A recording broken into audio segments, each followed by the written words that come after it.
Rubilux Paints. Best quality, best value for money. உங்கள் பேர் சொல்லும் பெயிண்ட் Rubilux Paints.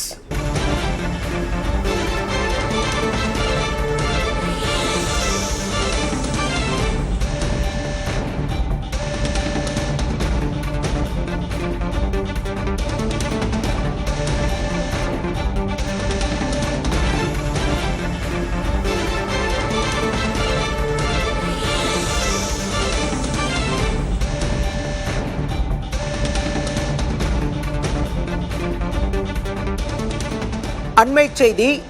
சங்கி குழு பொங்கலில் பராசக்தி குழு பங்கேற்றிருப்பதாக காங்கிரஸ் எம்பி மாணிக்கம் தாக்கூர் விமர்சித்திருக்கிறார். டெல்லியில் பொங்கல் விழாவில் பிரதமருடன் பராசக்தி படக்குழுவினர் பங்கேற்றதை சுட்டிக்காட்டி அவர் இந்த விமர்சனத்தை முன்வைத்திருக்கிறார். தன்னுடைய சமூக வலைதள பக்கத்தில் இந்த கருத்தை மாணிக்கம் தாக்கூர் பதிவிட்டிருக்கிறார். ஏற்கனவே பராசக்தி படம் தொடர்பான அவருடைய கருத்து சர்ச்சையான நிலையில் தற்போது சங்கி குழுவின் பொங்கலில் பராசக்தி படக்குழு பங்கேற்றிருப்பதாகவும் ஆனால் ஜனநாயகன் பிளாக்டு என்றும் அவர் குறிப்பிட்டிருக்கிறார்.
டெல்லியில் மத்திய இணையமைச்சர் எல் முருகனின் இல்லத்தில் பொங்கல் விழா நடைபெற்று வருகிறது. பிரதமர் மோடி முன்னிலையில் நடைபெறும் இந்த பொங்கல் விழாவில் பராசக்தி படக்குழுவினர் பங்கேற்றிருக்கின்றனர். நடிகர்கள் சிவகார்த்திகேயன், ரவி மோகன், இசையமைப்பாளர் ஜிபி பிரகாஷ்குமார் உள்ளிட்டோர் பங்கேற்றிருந்த நிலையில் தற்போது அது தொடர்பாக காங்கிரஸ் எம்பி மாணிக்கம் தாக்கூர் விமர்சித்திருக்கிறார்.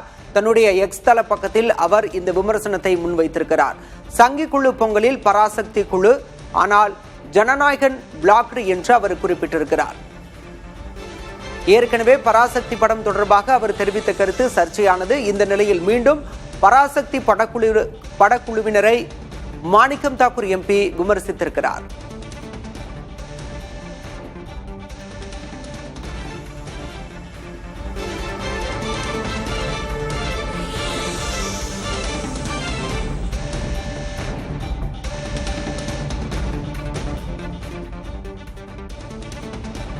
இது தொடர்பாக நமது செய்தியாளர் கணபதி சுப்பிரமணியம் நம்மோடு இணைந்திருக்கிறார். கணபதி சுப்பிரமணியம், ஒரு பக்கம் பொங்கல் விழா நடைபெற்று வரக்கூடிய சூழல்ல மாணிக்கம் தாக்கூர் எம்பி இப்படி விமர்சிச்சிருக்காரு. மேலும் அவர் என்ன தெரிவிச்சிருக்காரு? ஏற்கனவே காங்கிரஸ் கட்சியிலிருந்து வெளிப்படும் பல்வேறு விமர்சனங்களின் பின்னணியில் தான் நாம் இந்த கருத்தை பார்க்க வேண்டியதாக இருக்கிறது. எல் முருகன் இல்ல பொங்கல் விழாவில் பராசக்தி படக்குழு என்று ஆச்சரிய குறியுடன் இவர் குறிப்பிட்டிருக்கிறார். அதாவது மத்திய அமைச்சர் எல் முருகன் இல்லத்திலே எப்படி பராசக்தி குழுவினர் அங்கே இந்த விழாவில் பங்கேற்கிறார்கள் என்ற கேள்வி எழுப்பியிருப்பது போல அந்த விமர்சனம் அமைந்திருக்கிறது. பராசக்தி படக்குழு அங்கே எல் முருகன் இல்லத்திலே பிரதமர் பங்கேற்கும் விழாவிலே இடம்பெறுகிறார்கள்.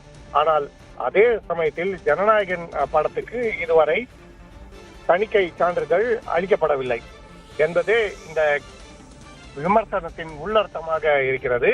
அப்படி என்றால் பராசக்தி படத்திலே முக்கிய பங்கேற்ற சிவகார்த்திகேயன் மற்றும் ரவி மோகன் ஆகியோர் தற்போது அங்கு பங்கேற்பது அந்த அமைப்புடன் அவர்களுக்கு, அதாவது பராசக்தி படக்குழுவினருக்கு தொடர்பு இருப்பதாக காட்டும் வகையிலே அமைந்திருக்கிறதா என்ற கேள்வியை எழுப்புகிறது.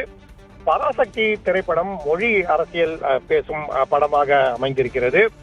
ஏற்கனவே காங்கிரஸ் கட்சியை சேர்ந்தவர்கள் இதிலே காங்கிரஸ் கட்சி தவறாக சித்தரிக்கப்பட்டிருக்கிறது, ஹிந்தி திணிப்புக்கு காங்கிரஸ் காரணம் என காட்டப்பட்டிருக்கிறது, வரலாறு தவறான முறையிலே சித்தரிக்கப்பட்டிருக்கிறது என்று விமர்சனங்களை வெளிப்படையாக செய்து வருகிறார்கள். இத்தகைய சூழலில் பராசக்தி படக்குழுவை சேர்ந்த அந்த படத்திலே முக்கிய கதாபாத்திரங்களில் நடிக்கும் சிவகார்த்திகேயன் மற்றும் ரவிமோகன் ஆகியோர் மத்திய அமைச்சர் முருகன் இல்லத்திலே நடைபெற்ற விழாவில் கலந்து கொண்டது காங்கிரஸ் கட்சியிலே மேலும் ஒரு விமர்சனத்தை உருவாக்கி இருக்கிறது. காங்கிரஸ் கட்சியின் மாணிக்க தாகூர் இதை கடுமையாக சாடியிருக்கிறார். இத்தகைய சூழ்நிலையில்தான் நாம் தமிழ்நாட்டில் வரவிருக்கும் சட்டமன்ற தேர்தல், பராசக்தி படத்தின் மொழி அரசியல், அதில் திமுகவின் வரலாற்று பங்கு என்ன, இன்றைய நிலைப்பாடு என்ன, பாஜகவின் நிலைப்பாடு என்ன, காங்கிரஸ் நிலைப்பாடு என்ற பல்வேறு விதமான அம்சங்கள் அடங்கியிருக்கின்றன. ஆகவே மிகவும் முக்கியத்துவம் வாய்ந்த இந்த விமர்சனம், காங்கிரஸ் கட்சியின் விமர்சனத்தை திமுக கூட்டணி எப்படி எதிர்கொள்ளப் போகிறது என்பது முக்கிய கேள்வியாக உள்ளது. பாலா, விவரங்களுக்கு நன்றி Ganapathi. Rubilux paints, best quality, best value for money. உங்கள் பேர் சொல்லும் பெயிண்ட் ரூபிலக்ஸ் பெயிண்ட்ஸ்.